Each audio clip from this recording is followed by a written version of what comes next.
for anybody who has any doubts about how intelligent and smart and wonderful these ladies are, that explanation goes way above, hey, we're just selling coconut oil. They understand what the science is behind the product. Hello, pet parents. Welcome to the Naturally Healthy Pets podcast, where we empower and educate you to be the best advocate for your pets, giving them a happier, healthier life. Are you confused about all the overwhelming information out there about your pet's health, nutrition, and overall wellness? Well, you're in the right place. I'm your host, Dr. Judy Morgan, an integrative veterinarian, author, and speaker. Join me for an exciting show where you'll discover the healthy options for raising your pets in a more holistic manner. Find out the answers to your questions during these short and succinct episodes where I chat with experts in the industry and showcase the latest products that will help your pets stay naturally healthy. So let's get to it. Welcome to our show today. I'm really excited to have good friends Teresa Antigua and Carmina O'Connor, the owners of CoCoTherapy, with me today.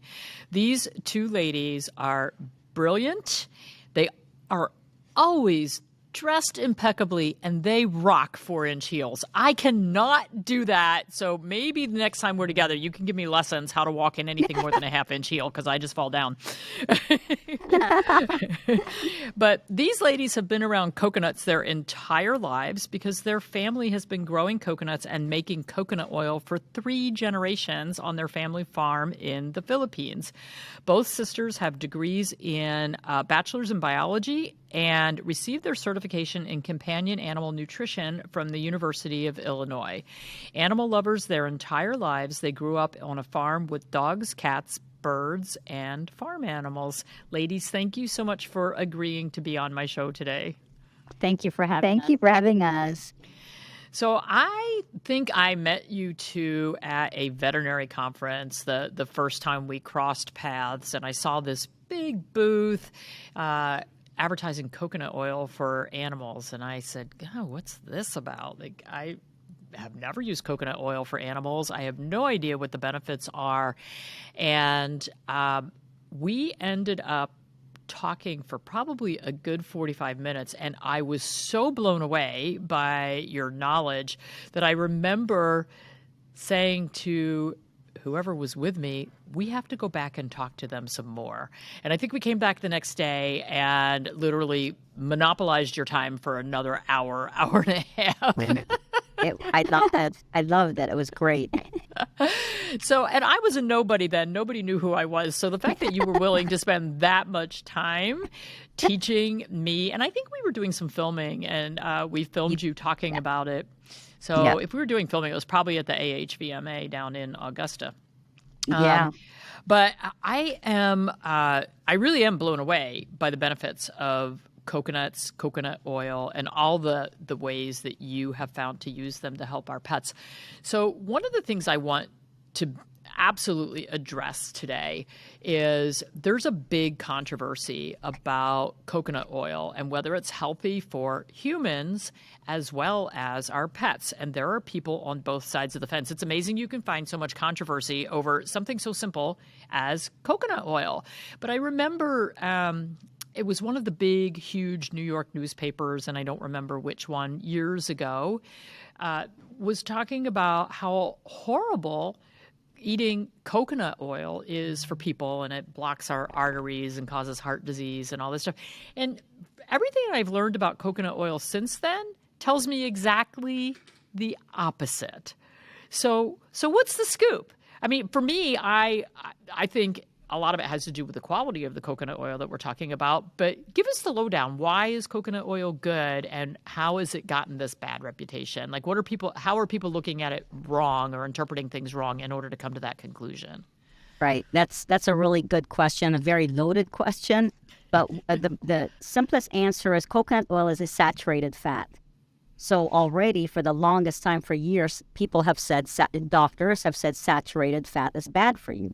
But what they don't go into is that there's so many different kinds of saturated fat. So the saturated fat that will clog your pores are atherogenic, would be the long-chain saturated fats found in meats and that kind of protein.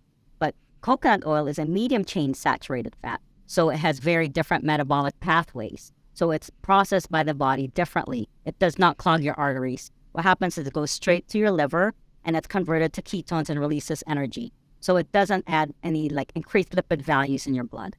So that's the main thing. And a lot of people don't focus on the different types of saturated fat. They basically lump all saturated fats in the same basket. Yep. Yeah.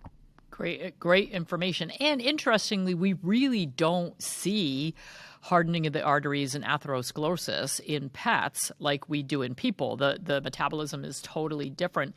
And we Correct. do know that we can feed our pets, dogs and cats, really high-fat diets. So, for instance, a ketogenic diet, we can feed them very high-fat diets, and it's not a problem. It's not going to cause heart disease. It actually helps prevent it in our pets. So I think, first and foremost, dispelling the myth that it's bad for us is really critical, because there have been some pseudo-scientific articles, presentations that, like you say, are really kind of looking at it from what I consider to be the wrong direction, just kind of lumping things together. Right. So we're going to talk about how you develop new products and source them, and the hoops that you jump through to do that. But I want to talk about some of the uses of, so you have a couple of different products now. When I originally met you, it was coconut oil. And now you have your coconut oil, which is high in one sort of medium chain acid, and then we have the MCT oil. Can you talk about the difference between coconut oil and MCT oil? Yeah, our virgin coconut oil is about 65% medium chain fats, and then the other is some long chain and some short chain fats. The MCT oil is primarily just medium chain fats, so it's about 98% medium chain fats, mainly lauric acid, caprylic, and capric acid. Now, our virgin coconut oil has a lot more lauric acid in it because that's what virgin coconut oil is very rich in. And the reason why we came up with these different oils is depending on the animal or what type of issues you want to address. For the MCT oil, animals that are extremely lipid sensitive, that have a hard time digesting fats, we would recommend MCT oil because being primarily medium chain fats, it's a lot easier to digest. You don't need the chylomicrons for digestion. There's hardly any long chain fats in it. Now, the virgin coconut oil, because it's higher lauric acid, we like virgin coconut oil because of the antimicrobial aspects of lauric acid. If an animal can tolerate fats easier, then we recommend the virgin coconut oil. Okay. And the MCT oil is very high in caprylic and capric acid also. Okay. And I know there's been a lot of talk about using the MCT oil in particular for cognitive issues and seizure issues. Is there a reason why the MCT oil is better than the regular coconut oil for the brain issues? Yes, because it gets metabolized very, very quickly. Capric and caprylic acid are shorter chain even than lauric acid. It has 8 and 10 carbon chains. So because it's so short and so small, the liver can convert it to ketones much faster, elevates the blood ketones faster, and then it gets to the brain. It crosses the blood-brain barrier faster, and some lauric acid, which is what we have in our MCT oil, it crosses the blood-brain barrier and converts to brain ketones. Yeah, a little bit slower. Yeah, at a slower rate, but and it helps with cognitive decline because basically when the brain has it feeds on ketones. It feeds on ketones. So when people say they've got brain issues, it's basically diabetes of the brain because the brain doesn't have any food to feed off, which they feed on ketones. So which is why the medium chain fats are extremely good for brain health. It supports the brain. I miss anything else?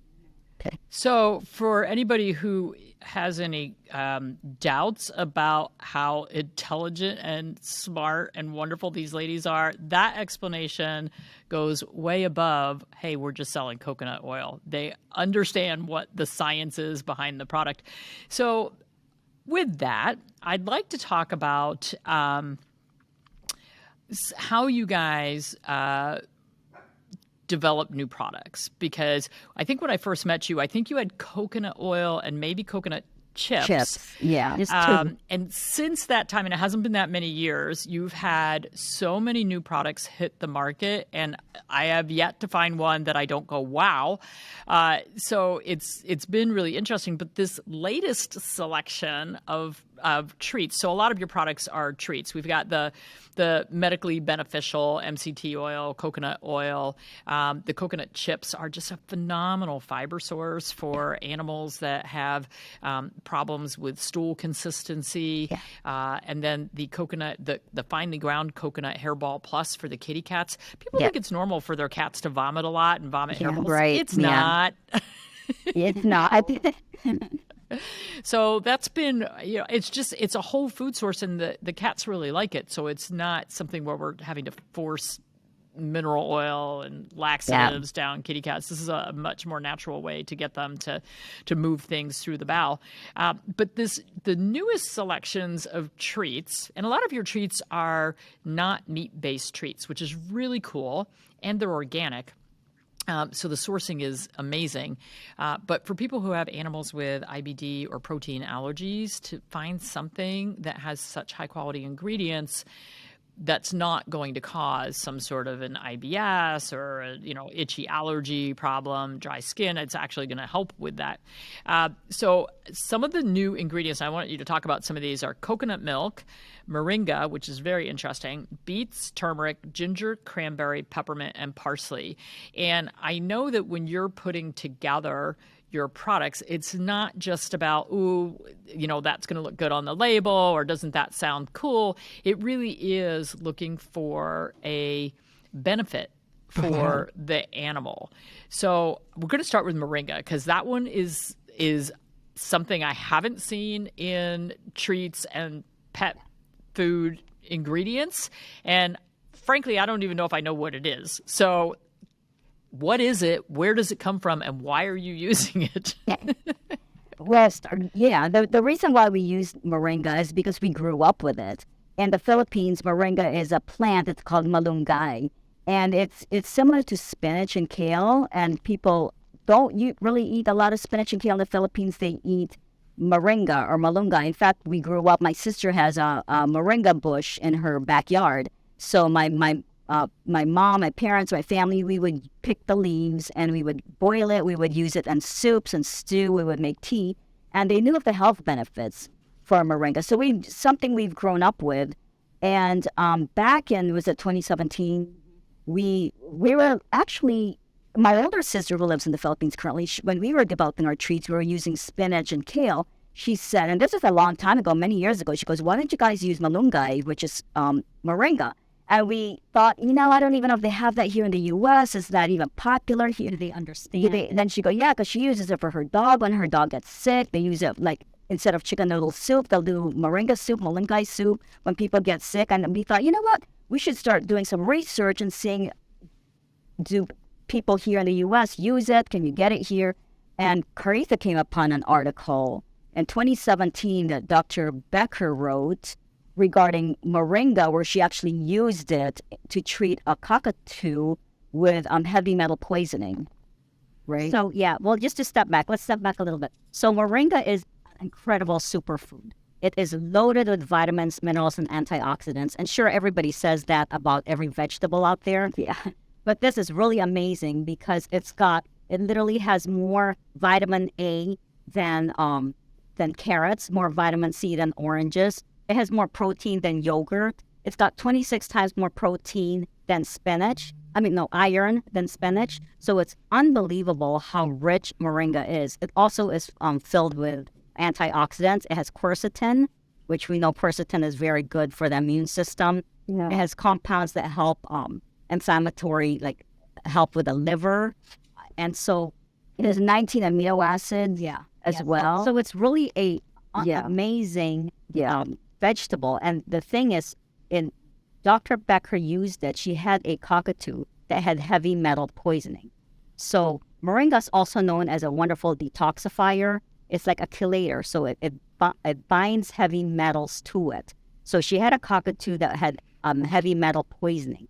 So she gave it some moringa, and within a few months, the metal levels in the blood became normal, and just with moringa alone. So it's wonderful for that heavy metal toxicity, and it also binds to arsenic. And we know that, and the reason why the Philippines is a very rice-rich country, they eat rice all the time, and we know that rice has various levels of arsenic. So this say groundwater, water that's on the ground is found, there's arsenic levels in some of that water. So moringa is known to actually detoxify arsenic in the blood.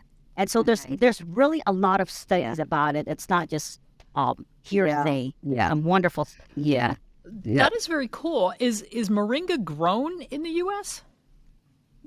Primarily Asia. Yeah, so the Philippines, Sri Lanka, and I think they're starting to grow here, which is probably in more tropical regions in the Philippines, but I mean in the U.S., but it's definitely more in Asian countries mainly. But the reason why I had a difficult time too is sourcing moringa was difficult. We had tested so many sources of moringa prior to these treats, and a lot of them were actually high in heavy metals because it attracts heavy metals, it binds to heavy metals. So we couldn't use them, and it took us almost 2 years to actually find a source that we liked and trusted. I think it depends on the soil it's grown as well. Yeah. So just as a part of our product development, we pick our ingredients very carefully, and once we get them, we have to see the certificate of analysis for every single ingredient. So our product has a certificate analysis, our ingredients have a COA, so we're very picky, and we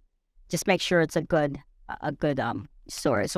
Because, I mean, you could have other sources of moringa that you could use, but if you don't really know where it comes from, then it could be a little iffy. Unless you had a bush in your backyard. But that was plant itself was fine. I mean, if you go to an Asian store, you'll see you can usually get moringa.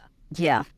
And that's what we use. Yes, an Asian source. And that's what we would use. And normally because Carissa had when we had very sick animals, we would make moringa tea, or with the vegetable, the moringa we'd buy in these Asian stores. So we would use it's not powdered, it's not processed, it's vegetables. A lot of them are organic. So we would use that to make them tea or soup or broth, and we would add it to their food, just like anybody would add spinach or kale.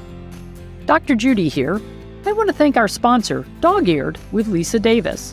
Do you love to read books about dogs on all subjects? I was recently a guest on the podcast Dog-Eared with Lisa Davis, where she interviews authors who write books about dogs, and I highly recommend you check it out. Lisa reads every book cover to cover, and her warm and engaging personality draws out her guests, and the resulting conversation illuminates the book, but without giving away the whole story. Also, I will be on monthly to answer her listeners' questions about natural pet health. So whether you want the latest advice on how to keep your furry friend happy and healthy, training tips, inspirational memoirs, or anything else Dog-Eared is right for you. Go to where you get your podcasts and type in Dog-Eared with Lisa Davis. I'm going to have to go looking for moringa now. I'm very curious about this. I don't think I can grow it here. It gets too cold. Oh, yeah, it gets cold. If you go to an Asian store or Filipino store, it might say malunggay also, and that's moringa. The leaves are very tiny and round, so that's what they look like. And, very, very cool. Yeah. So you've incorporated this into some of your new treats. Is that in the cocoa milk bones, or is it in the gems? And the gems. They're in the gems, yes. And what is the moringa combined with? Is that combined with any of these other really cool ingredients? The moringa is by itself. We do use coconut and coconut oil, yes. Yeah. Okay. Yeah. All right. So let's talk about beets. Why did you gravitate toward beets? Again, not something that is in a whole lot of treats and foods out there on the market. Well, when I had Lucy, my previous Chihuahua, she had really high ALT values, and I went to an integrative vet. I went to see Dr. Becker, and she put her on a liver detox diet. And part of it was, ground turkey or fish, and the primary vegetable she told me to give was beets and beet greens mainly, parsley obviously. But so when she said that, I started doing my research also, because obviously I just want to learn more. We're very research oriented. So we're always reading studies on anything you put in our mouths, anything that we eat or give to our dogs. And there was an amazing amount of literature out there on the health benefits of beets. I mean, today you see beet powder, beet pills. People take them. They drink a lot of beets. But this really helped her detoxify her liver. So aside from those detoxifying effects, they're also very high. They're very nutritious. They're high in vitamins and minerals, and so it's also anti-inflammatory. It's high in folate, manganese, and potassium, vitamin C as well. So we always want to say our treats are not junk food. They're actually health food. And so that's why. And beets are very tasty. Dogs really like them. They're slightly sweet, so they're easily accepted by dogs. I wouldn't feed my dog just plain beets. But we decided I couldn't find any treats, and it was tough because I would have to put in a food processor, mix it in her food, and it's just a lot of work. So we thought, let's just make some treats. So instead, you're doing the work for us by putting this together. It's something that's palatable and they like. Okay, right. So let's talk about turmeric. Okay, you want to say something? Well, we all know turmeric is an outstanding compound. It has high antioxidants. It's a great anti-inflammatory. It's great for dogs with cancer. So we just wanted a treat that had turmeric in there that helped with that. A lot of the times you would see turmeric in an ingredient in pet food or treats, but usually in the food world it's used as a coloring agent. So you would need higher levels of turmeric for it to be functional or beneficial. So that's another thing we wanted to make sure is, sure, you can maybe buy some food if turmeric is listed in a label, it's usually for colorant and for, not necessarily palatability or health benefits. But turmeric has been used in Ayurvedic medicine for 5,000 years in Asia and India as a health tonic for various reasons. So, yeah. And if you smell our treats, actually, you can really, really smell the turmeric. It comes out very strong. In fact, we were actually a little bit worried about that if you didn't know just how accepted dogs would accept it, but they actually like it. Yeah. Yeah, I haven't had palatability issues with turmeric in the diet, so that's great. great. Oh, great. Yeah. So we also have ginger, which is actually fairly similar to turmeric, at least from a Chinese medicine standpoint. It's a great chi tonic. It's warming, great for digestion, great for as an anti-inflammatory. So I really like that as well. And then you're using cranberries. Yeah. And cranberries, we know, are really good for bladder health, but they're also just a great antioxidant. They kind of fall in that category with the cranberries, blueberries. And then you have something with peppermint and parsley. Why did you choose those two? Yeah, well, we chose peppermint and parsley because it is great for dental health and oral health, but it's also great for digestive health. A lot of the times when dogs have oral issues or bad breath issues, it could come internally from the gut. So parsley and peppermint is very known to calm the stomach and help with nausea, acid reflux. Also, my dog, Fiona right here, she has acid reflux issues. So those parsley and peppermint has helped calm her stomach as well as the ginger too. That's also helped her nausea. And she gets car sick also, travel sickness. So that's why that seems to help her. So it's very rich in flavonoids and again, a lot of health benefits in the mint and the parsley as well. So I know I've talked to you about this in the past, but when you're making the recipes for these treats, you're not just throwing in a sprinkle of peppermint in the whole batch or a sprinkle of ginger in the batch. You're actually trying to use these ingredients at a level that is going to actually provide a benefit, not just be a treat. So how do you determine what that level is or where you need to be with that? Yeah. Well, for one thing, the FDA has certain criteria to label treats, whether they're functional or to use ingredients in the front of the label, to even mention to state claims on the front of the label, like if it's got ginger or turmeric or the functional aspects of them. So they have certain percentages that you must reach to be able to do that. So, the FDA is a huge guideline for that. So we do use the guidelines. And so to be able to put with turmeric or with coconut milk or with moringa on the front label, it has to reach a certain percentage of inclusivity in the treat itself. Yeah. So it can't be a sprinkle. It has to be a certain amount in relation to the total percentage of the treat, right? To be able to state that in the front. Yep. Right. But I think, there's a huge component when you're making things that you don't want a bunch of, like, we don't see fillers in your treats. No, yeah. It seems more when I'm reading ingredient labels that everything that's in there is in there to serve a purpose. Right. Not just to be a binder or a filler. Right. That's true. I mean, it's very difficult to develop treats because you do need binders. You need certain ingredients for cosmetic purposes or for baking purposes, which is the reason why it takes us so long to develop a treat. We love to use products that are healthy. Maybe they're not harmful, but they're not healthy either. They're just, there. So we like to use every ingredient that is healthy, which is why we use, the ingredients that we use. And very limited as well. So we like to eliminate all the other. Because whenever we come up with treats and we work with we develop that we make ourselves first, that's what we first do. We make it in our own kitchen, in our own oven. And if it holds up and the dogs like it, then we try to commercialize it for a larger batch. And then typically, the larger commercial kitchen would recommend things to do with it. Like you need to add glycerin or tapioca or, whatever ingredient it is because it's to this, it's to that. And it's like, we really don't want to do that. Yeah. So it's a big challenge. But one of for example, gluten-free treats need a lot of protein to bind it, which is why a lot of gluten-free treats need a lot of eggs. But we wanted to leave eggs out of it. We wanted it to be vegan. Yeah. So just a whole lot of balance there. We have to make sure that there's a certain amount of protein from the other ingredients to be able to bind. Yeah. I think scaling up becomes a huge challenge. Yeah. Ladies, we are out of time. I am so grateful for everything that you do and for the information that you give us and for the phenomenal products that you make that are held to such a high standard. And for anyone who wants more information about CoCoTherapy, they are on Instagram, Facebook, and their website, CoCoTherapy.com. Thanks, Dr. Morgan. Thank you for having us.